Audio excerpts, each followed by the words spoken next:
Hello everyone, welcome to this episode of the Zoology Podcast.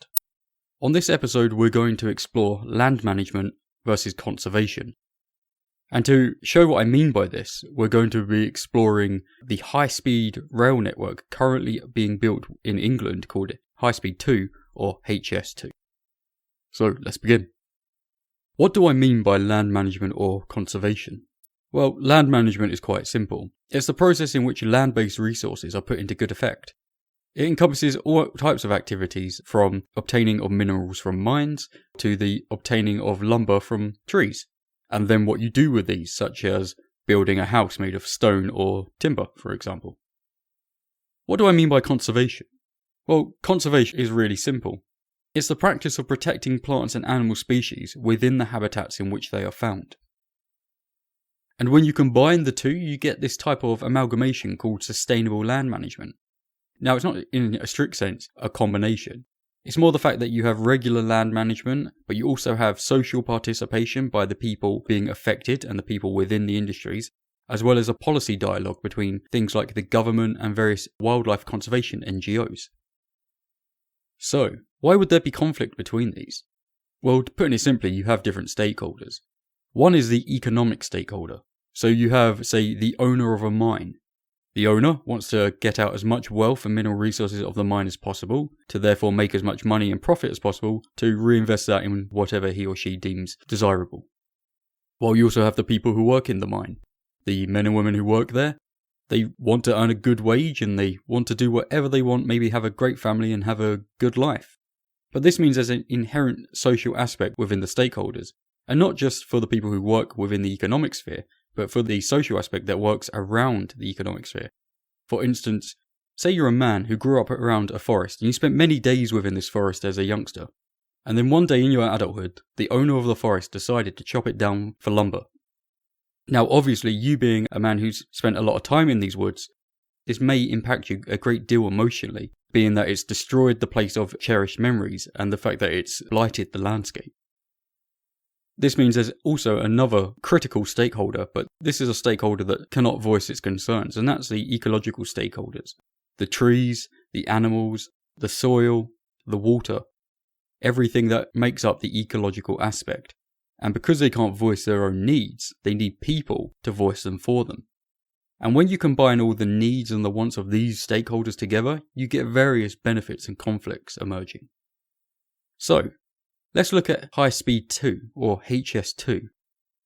HS2 is a high-speed rail network currently being built in England, which aims to connect London to the north of England. It's going to cover about 330 miles of track, which is obviously quite a lot. So why would there be any conservation issues at all?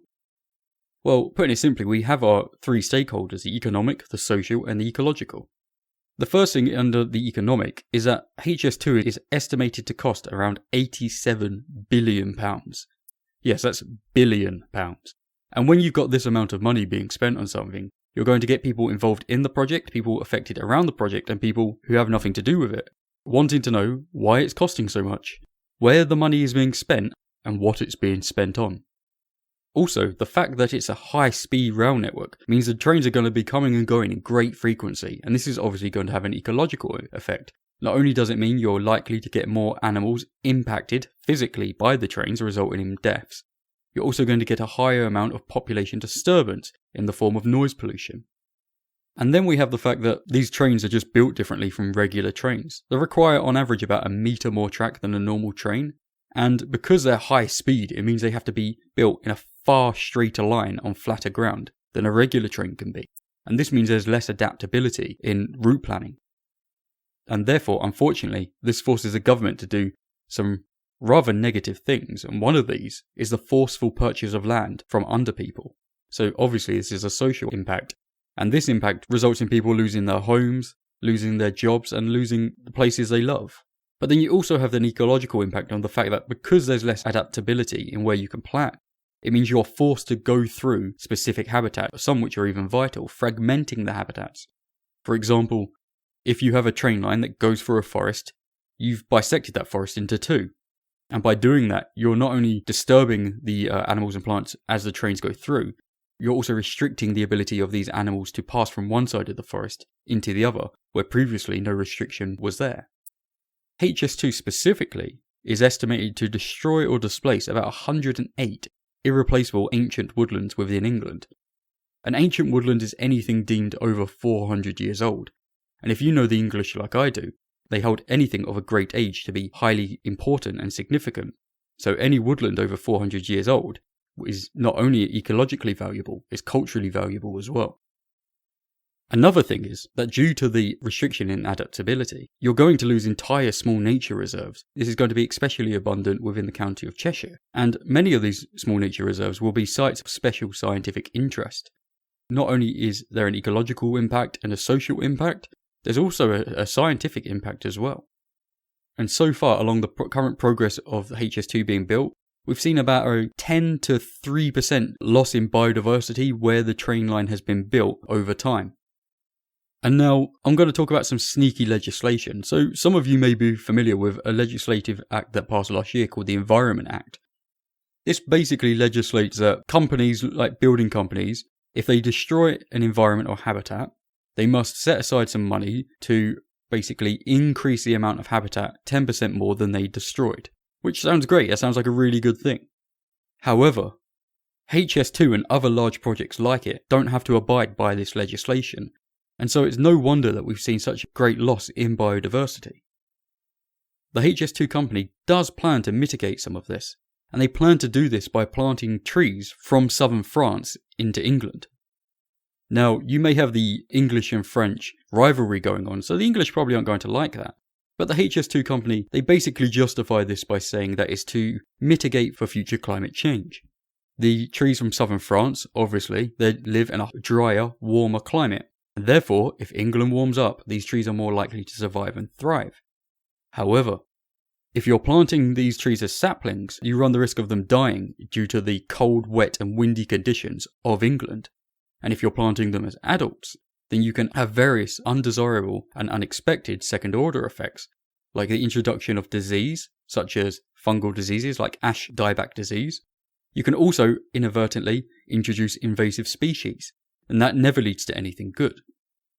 The fact is that because you're also taking away various amounts of habitat along the stretch of the railway, this can lead to things like flooding, which obviously can result in the loss of people's homes and people's workplaces. And the fact that we've also seen biodiversity loss means that there could be any amount of unexpected second-order effects happening. For example, say you see a 10% reduction in the bee population along the length of the railway. Well, that could go on to affect agricultural production up and down England, which will have massive economic effects. Therefore, this project is not going to affect the economic aspect negatively, it's going to affect the social, ecological and scientific, and all of this results in a build-up of resentment within the local communities affected. But this is all doom and gloom. Obviously none of this sounds great, but what do the other side say? Perhaps there's a ray of sunshine, perhaps a silver lining in the clouds, perhaps HS2 could be used as a force for conservation. The key thing that the HS2 company says is that it's going to connect about 100 different settlements along the railway, which is going to provide obviously a lot more sustainable job opportunities for people within these connected districts. And the fact that everything's going to be connected means that the potential for growth massively improves, especially within rural, previously unconnected settlements. And maybe you don't really care about that, but here's something you'll definitely care about if you drive a car. They predict that it's going to take about 800 lorries off the road each day, which is brilliant. That means you get to go where you want to go, and it means the lorries obviously are doing a lot less work, but it also means that they're not polluting as much. That CO2 contribution from the lorries is taken out of the equation. And now again I want to talk about some sneaky legislation. So we saw previously that HS2 doesn't have to abide by the Environment Act 2021, but they do have to abide by the Wildlife and Countryside Act 1981, which makes it illegal to kill, injure or disturb birds during their nesting season. And this means that the railway can actually only be built through, say, woodlands and hedgerows out of breeding season, giving the birds the ability to breed and fly away so that their population isn't greatly affected. However, the HS2 company that's building the railway does acknowledge that they're going to be destroying or displacing UK ancient woodland. However, they say that it's only 0.2% of the ancient woodland within the UK. And because they are destroying this valuable habitat, they've put aside £5 million in a woodland fund and £2 million for a biodiversity investment fund. This has allowed them so far to transplant about 9.6 hectares of ancient soil and help rejuvenate and restore about 52 hectares of ancient woodland around the UK. They've also created about 92 hectares of new woodland up and down the amount of track they have currently produced, which is not the full length of track, which means obviously in the future they can create more.